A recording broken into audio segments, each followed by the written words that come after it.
ये कहाँ का इंसाफ है, मुझे कोई ये बता दे। शाहीन शाह अफरीदी ओडीआई के कप्तान बन गया। मैं चाहता था शाहीन कप्तान बने, लेकिन मैं चाहता था अगर आप कप्तान बनाने जा रहे हैं तो आप तीनों फॉर्मेट का एक कप्तान रखें, या व्हाइट बॉल का एक कप्तान हो, रेड बॉल का एक हो। ये आपने क्या किया, ये आपने नाइंसाफी की है। कैसे, मुझे कोई ये बता दे। पाकिस्तान वर्ल्ड टेस्ट चैंपियनशिप के अंदर शान मसूद की कप्तानी के अंदर हिस्ट्री का सबसे गंदी परफॉर्मेंस करके दिखाती है।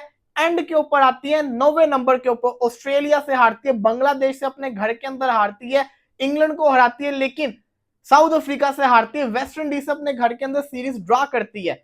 उसको कप्तानी दोबारा से तोहफे में दे दी जाती है।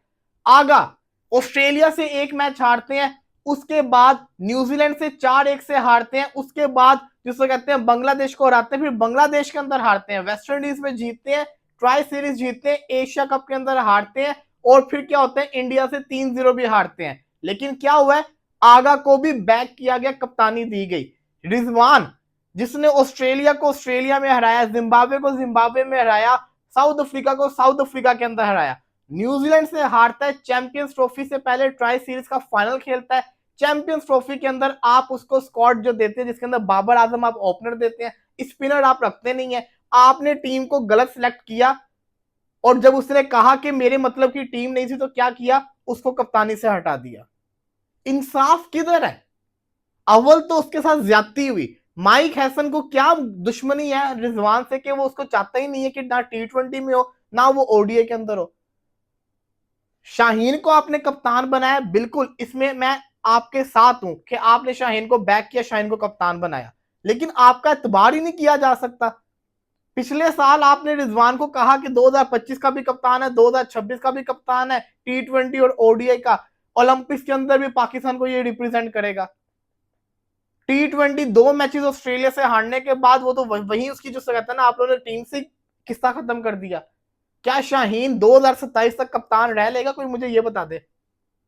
और फिर गुस्सा इस चीज का है, अफसोस इस चीज का है कि आप फिर रिजवान के साथ ज्यादती कर रहे हो, दूसरी तरफ शान मसूद को आप सपोर्ट कर रहे हो। रिजवान के साथ ज्यादती कर रहे हो तो आगा को सपोर्ट कर रहे हो। अगर आपने इंसाफ करना है तो फिर इक्वल इंसाफ करो ना। जब आपने उनको बैक किया तो रिजवान को भी फिर आप बैक कर सकते थे। पाकिस्तान की टीम क्यों आईसीसी ट्रॉफीज नहीं जीत रही, सबसे बड़ी वजह बताऊं क्या है। आपकी टीम के अंदर हर प्लेयर को आपने कप्तानी की लालच दे दी हुई है। हर प्लेयर को होता है यार मैंने अपनी कप्तानी के अंदर ट्रॉफी जीतनी, इसकी कप्तानी के अंदर हम क्यों परफॉर्म करें। ये फैक्ट आता है, उसकी बल्ले बल्ले हो जाएगी। This is not right.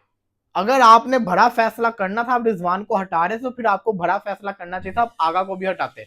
आप व्हाइट बॉल का शाहीन को कप्तान बनाते, शान मसूद को जब आपने बख्श दिया है तो फिर उसको बख्श रहने देते, या तो आप ये पंगा ही ना लेते। अब जी खबर एक और है कि रिजवान ओडीए का भी पार्ट नहीं होंगे, ये भी एक और शोशा छोड़ा है। और भाई ओडीए का वो आपका बहुत इंपॉर्टेंट प्लेयर है, बहुत ज्यादा इंपॉर्टेंट। और मुझे माइक हैसन की बिल्कुल समझ नहीं आ रही। असूली तौर के ऊपर आज फैसला होना चाहिए था कि T20 और ओडीआई का शाहीन कप्तान है, मच बेटर होता, या तो आप कप्तान चेंज ही ना करते। लेकिन कुछ प्लेयर्स को रियायत देना और रिजवान को रियायत ना देना, ये ज्यादती थी। हालांकि रिजवान की कैप्टन से अगर हम पीएसएल में बात करें तो शाहीन के बाद जो बेस्ट कैप्टन है वो रिजवान है। तो मुझे तो समझ नहीं आ रही कि पीसीबी क्या कर रहा है, लेकिन अब मुझे बिल्कुल समझ में नहीं आ रही। आपको समझ आती तो जरूर कमेंट्स के अंदर बताइएगा।